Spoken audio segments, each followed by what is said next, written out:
Langit dengan awan hitam yang menggelayut membuat setiap hati orang yang melihat pemandangan yang ada di hadapan mereka menjadi sendu. Namun hujan yang dinantikan belum ingin turun. Mungkin mereka ingin mempersilahkan bumi menyimpan dua sosok tubuh rapuh di dalam tanah yang kering sebelum nantinya akan membasahinya dengan kelebatan amarah hujan. Bukan hanya itu saja. Liang yang menganga itu ada dua. Karena semuanya pergi bersamaan menyimpan duka yang mendalam bagi semua orang yang ditinggalkan. Wajah Valen yang mendung membuat tak ada seorang pun yang berani mendekati. Karena ia siap untuk menerkam semua yang mendekatinya. Revan dan Erik yang ada di sana pun hanya bisa berdiri di belakang tuan mudanya yang tampak tak ingin diusik. Seorang laki-laki parubaya mendekati Valen dan menepuk bahunya serta membisikkan sesuatu yang herannya hanya diangguki dengan penuh hormat olehnya. Dua buah peti mati berwarna putih sudah datang. Semua awak media yang datang sudah mengular hendak meminta kejelasan kenapa Tuan Willy dan menantu bisa meninggal bersamaan. Mereka memang mendengar kalau Tuan Willy sebagai pemilik Weston Group meninggal karena kecelakaan tabrakan dengan sebuah truk dan pengemudi truknya pun dikabarkan meninggal di tempat. Untuk masalah menantunya dikabarkan meninggal dunia seusai melahirkan anaknya. Mereka emang tidak mengetahui kabar sebenarnya. Maka dari itu meskipun di tengah kedukaan para awak media cetak dan media televisi tetap saja mengejarnya. Tapi tidak akan ada press conference dalam bentuk apapun. Bahkan pengawal berjas hitam dan berkacamata hitam membuat barikade Anata Valen dan awak media. Seakan tak ingin disentuh. Valen hanya menundukkan kepalanya dan menyembunyikan wajahnya dengan kacamata hitam yang membingkai mata elangnya. Tidak ada keistimewaan dari pemakaman kedua orang yang sangat berarti bagi Valen. Karena ia harus kehilangan ayah dan istrinya dalam waktu yang bersamaan.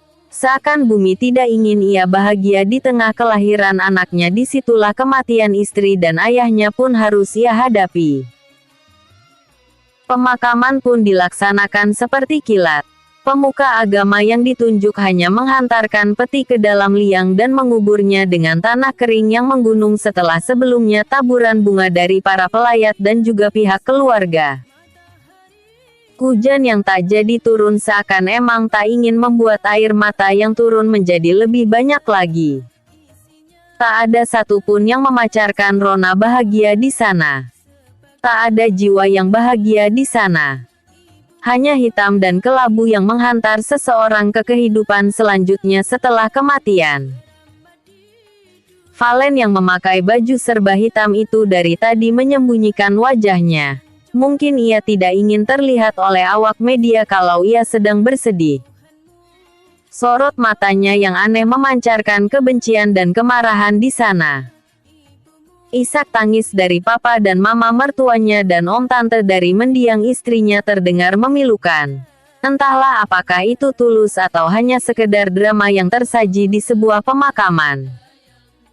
Oh Tuhan, kenapa orang sebaik Anindya House pergi? Bahkan Tuhan tetap membuatnya mengalami kesakitan saat roh itu kau jemput. Mudah-mudahan kau akan menaruhnya di haribaannya yang suci.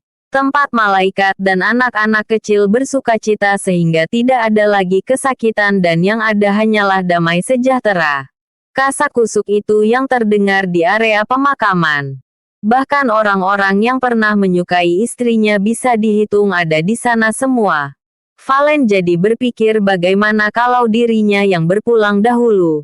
Bisa dipastikan kalau yang menantikan janda istrinya kan mengular di sepanjang area pemakaman itu membuat dirinya terserang sesak cemburu kalau mengingatnya. Ada pula yang mengatakan kalau itu sebuah keadilan yang sudah ditetapkan dan Tuhan terlalu sayang dengan orang baik supaya ia tidak lagi tersiksa dengan rasa sakit. Namun bagi Valen kehilangannya membuat dirinya merasakan sakit dan ia tidak bisa menerima. Karena pada akhirnya bumi yang kembali merenggut orang yang dia cintai di dalam pelukannya. Mereka berdiri dekat sekali dengan pohon yang rindang dan riuh digadu oleh angin kencang. Sehingga Valen bisa mendengar dengan jelas apa yang mereka katakan dalam diamnya. Tanah yang mereka pijak pun semakin habis terpuruk di dalam liang menimbun kedua peti yang ada di dalam sana. Sorot kosong dari Valen menyiratkan ribuan duka melihat gundukan yang kini sudah ditaburi oleh bunga. Waktu pun sekana meninggalkan tuannya dan berlari sendirian. Revan yang berdiri di samping kanan dan Erik yang berdiri di samping kiri hanya bisa mendesah kasar melihat teman sekaligus saudara angkatnya hanya menatap kosong dua gundukan tanah itu. Bahkan satu persatu dari mereka pun sudah pergi. Menangisi kepergian dua orang yang berharga di kehidupan mereka. Tak satu pun awak media di sana. Hanya ada Revan, Valen, Erik dan bodyguard mereka.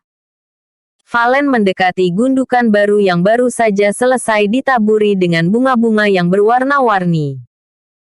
Bahkan kesegarannya masih tercium dengan kuatnya tanda bunga itu baru saja dipetik. Valen menghela nafasnya dan mengisinya dengan oksigen sebanyak-banyaknya. Rick, aku memodifikasi rencana kamu. Erik hanya menganggukkan kepalanya dan kemudian berkata, sejauh itu tidak menghilangkan esensi sebenarnya aku rasa masih bisa diterima dengan akal sehat. Katanya dengan ambigu. Tapi Revan dan Valen hanya bisa tersenyum kecil melihat sedikit kekesalan di wajah Erik. Apakah ini bisa berjalan dengan baik? Kata Valen sedikit tidak yakin. Tentu. Kita akan lihat kejutan di hari esok. Mereka akan segera datang. Siapkan saja diri kamu. Kata Erik dengan nada yakin. Seyakin itukah kamu? Tanya Valen dengan nada sinis. Come on bro. Jangan bilang kamu tidak melihat pattern yang mereka lakukan. Saat kamu kecelakaan apa yang dia lakukan? Nothing. Dia akan menunggu celah yang tepat. Dan inilah saatnya. Kita buka celah itu. Rencana kita yang buka celah jebakan agar mereka masuk ke sana. Kata Erik dengan suara lirih. Seakan mereka hanya sedang memarahi Valen yang sedang bersedih. Kita lihat saja besok. Ark aku rindu kamu sayang. Hai readers. I am back. Jangan lupa untuk like, give dan vote ya. Kalau bisa sih sekalian disarekan supaya ceritanya bisa diketahui oleh yang lain. Wak aku. Makasih buat yang sudah like dan vote. Yang kasih gift besar juga aku ucapin terima kasih ya. Berkat kalian aku ada di sini. Aku seneng karena dukungan kalian. Aku jadi semangat update. Happy reading. Asteris. Flashback. Sehari menjelang jadwal operasi Caesar untuk kelahiran anaknya yang kembar, Anindya bersama Valen melakukan cuddling time. Tentunya Valen membutuhkan pembicaraan yang cukup serius dengan Anindya. Rencana Erik harus dilakukan setelah Anindya melahirkan bayi kembarnya. Dan terus terang saja Valen butuh kerjasama dari Anindya agar rencana Erik ini bisa berjalan dengan lancar. Mungkin Valen juga akan sedikit memodifikasi rencana Erik yang menurutnya terlalu berlebihan. Valen agak sedikit memodifikasi rencana kejam yang sudah dirancangkan oleh Erik agar pelaku sebenarnya dari rangkaian kejadian kecelakaan dan juga teror terhadap keluarga Weston akan berakhir sampai di sini. Selama ini baik Erik, Revan maupun Valen tidak memiliki bukti konkret tentang siapa yang sebenarnya sudah mencelakai keluarga Weston. Mulai dari pembunuhan ibunya Valen, kecelakaan yang dialami oleh Valen, dan juga kecelakaan yang saat ini dialami oleh ayah Valen. Tentunya Valen tidak menginginkan kalau kemudian rancangan itu berubah menjadi kecelakaan bagi Anindya dan juga anak-anaknya. Oleh karena itu Eric merancangkan sebuah rencana yang dapat dibilang begitu ekstrim untuk Valen dan juga Anindya. Rancangan itu adalah skenario kematian dari Anindya dan juga ayahnya. Bahkan di rancangan awal milik Eric, anak-anak Anindya dan Valen pun turut dilenyapkan.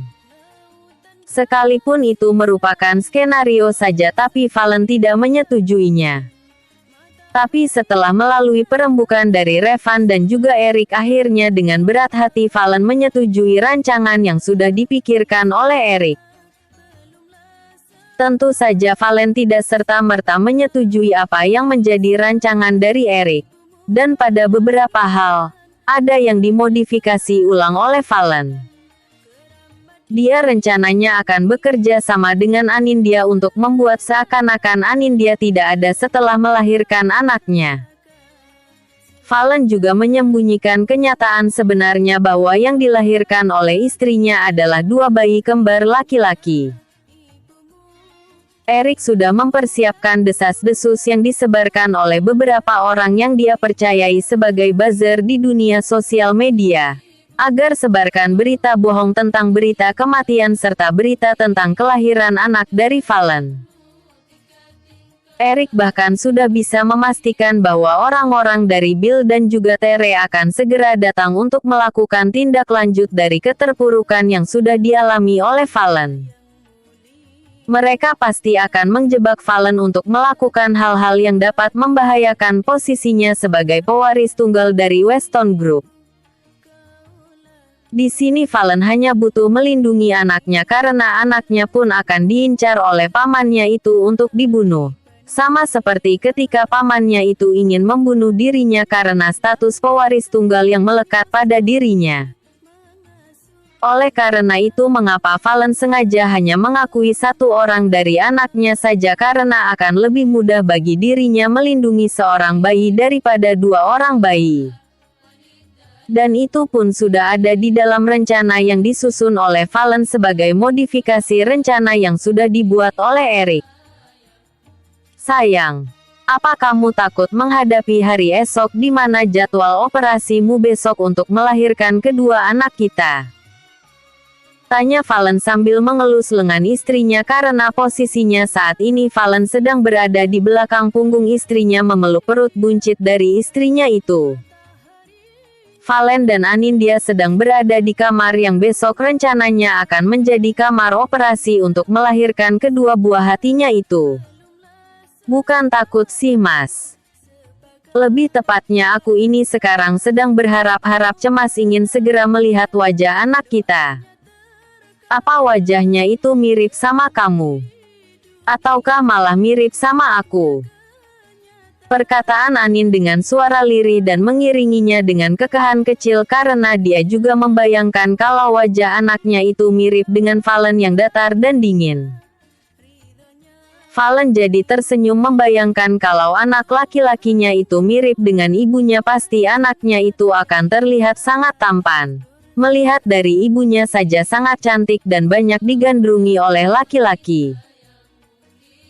Tentunya perpaduan dari dirinya dan Anindya pasti akan membuahkan anak-anak laki-laki yang tampan luar biasa. Kalau mirip sama kamu pasti juga jadinya cakep, kalau mirip sama aku pastinya juga jadinya tampan, jadi mirip siapapun itu mereka akan menjadi anak-anak yang luar biasa.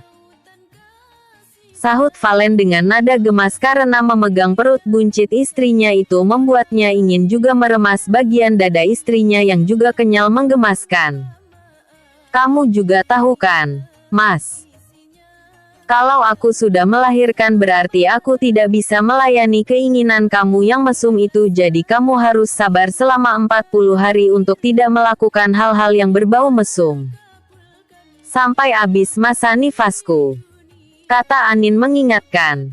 Ketika diingatkan dengan hal itu Valen hanya bisa mendesah dengan kesal. Untung saja sebelum dia bisa menemukan dalang sebenarnya dari kejadian kecelakaan yang menimpa dari ayahnya, dia harus berpisah sementara dengan Anindya, dan hal ini yang akan diungkapkan kepada Anindya mengenai skenario dari Erik agar bisa menangkap pelaku sebenarnya dari kecelakaan yang melibatkan ayahnya itu. Sayang, kamu sudah tahu kan kalau sebenarnya kecelakaan ayah itu bukan karena kelalaian dari sopir truk, melainkan ada orang yang memang menginginkan kematian dari ayahku. Ketika Valen mengatakan hal ini, Anindya hanya bisa mengangguk-anggukkan kepalanya dengan lemah karena dia sedih saat mengingat tentang kondisi yang saat ini dialami oleh ayah mertuanya itu. Aku tahu. Kamu juga harus tahu bahwa mereka bukan hanya mengincar ayah tapi juga mengincar anak kita berdua. Selain itu kemungkinan mereka akan menghancurkan kamu dan juga membunuh aku. Kata Valen dengan suara lirih, namun Anindya dapat mendengarkan dengan jelas apa yang sudah dijelaskan oleh suaminya itu. Dia terkesiap kaget karena apa yang diungkapkan oleh suaminya itu merupakan sebuah kekejaman.